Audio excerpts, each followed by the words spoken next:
AIIMS निर्माण को लेकर एक बार फिर से संघर्ष की राह पर एम्स संघर्ष समिति। 31 मई तक रजिस्ट्री नहीं हुई तो 12 जून को बुलाई महापंचायत। एक बार फिर से 50 एकड़ जमीन उपलब्ध कराने को लेकर उठी मांग के बीच ग्रामीणों में बढ़ रहा है एम्स निर्माण पर संशय। 2015 में हुई थी घोषणा, प्रधानमंत्री भी कुरुक्षेत्र की रैली में 2019 में दे चुके मंजूरी, लेकिन लगातार एम्स निर्माण में फंसाया जा रहा है पेच। एम्स संघर्ष समिति का ऐलान, अब टूट चुका सब्र का बांध। एम्स लोगों के स्वास्थ्य का साधन, सत्ता के गलियारे साफ करने का नहीं। नमस्कार, दैनिक साथी के डिजिटल प्लेटफॉर्म में आपका स्वागत है। एम्स हमारा हक है, फुटबॉल मारना बंद करो, बंद करो, बंद करो। के नाम से सत्ता गलियारे साफ करना बंद करो, बंद करो।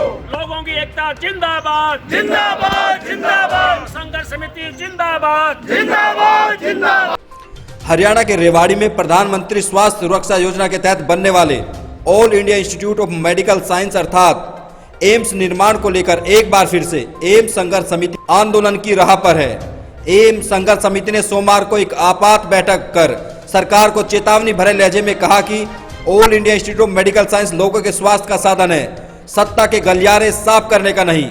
ऐसे में सरकार लोगों को बेवकूफ बनाने की बजाय 31 मई तक उपलब्ध कराई गई जमीन की रजिस्ट्री कराई। यदि ऐसा नहीं कर पाए तो 12 जून को एक महापंचायत का आयोजन कर एक बड़े आंदोलन का ऐलान किया जा सकता है। बैठक में वक्ताओं ने कहा कि सरकार एक तरफ एम्स निर्माण की ताल ठोक रही है, वहीं दूसरी ओर खुद पेच फंसाने में लगी हुई है। जनप्रतिनिधियों व प्रशासन की तरफ से बयान आता है कि रजिस्ट्री प्रक्रिया शुरू होने वाली है, जल्द ही मुआवजा दे दिया जाएगा। वहीं दूसरी ओर फिर बयान आता है कि एम्स के लिए बनाया गया नक्शा अव्यवस्थित है। वहीं इसके बाद बयान आता है कि 50 एकड़ जमीन एम्स के लिए और जरूरत है। शासन व प्रशासन द्वारा 15 मई को बयान जारी करके कहा गया कि 48 घंटे पहले भू मालिकों को रजिस्ट्री होने की सूचना दे दी जाएगी। अब जिस तरह से लगातार बयान बदल रहे हैं, एम्स संघर्ष समिति भी मुखर होती जा रही है। एम्स संघर्ष समिति का कहना है कि इसमें नया क्या है, रजिस्ट्री करने के लिए स्टाफ नियुक्त कर दिया गया था, वहीं वित्तायुक्त द्वारा नक्शा पर ऐतराज लगाने पर प्रक्रिया को रोक दिया गया।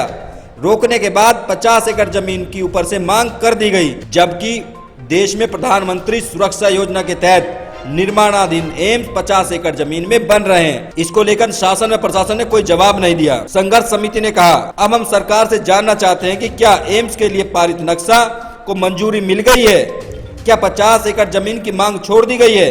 इन बिंदुओं पर जनता जवाब चाहती है। जून 2015 में हुई थी घोषणा।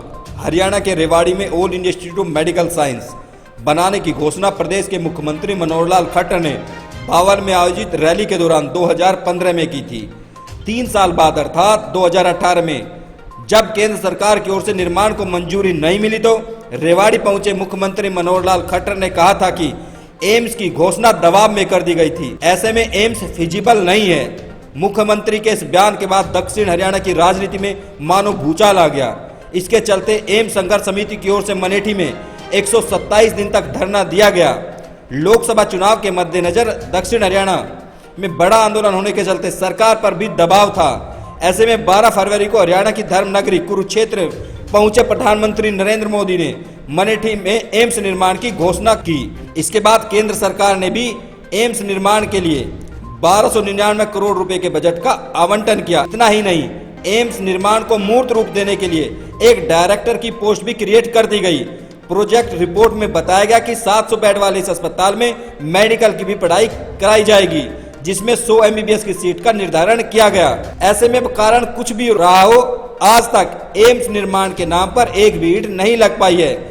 ऐसे में लोगों में रोष बढ़ना भी स्वाभाविक है। अब देखना होगा कि जिस तरह से एम्स संघर्ष समिति आंदोलन की राह पर जाती दिखाई दे रही है, क्या सरकार एम्स निर्माण पर गंभीरता दिखाते हुए शिलान्यास करा पाएगी या 2024 के चुनाव का इंतजार करेगी।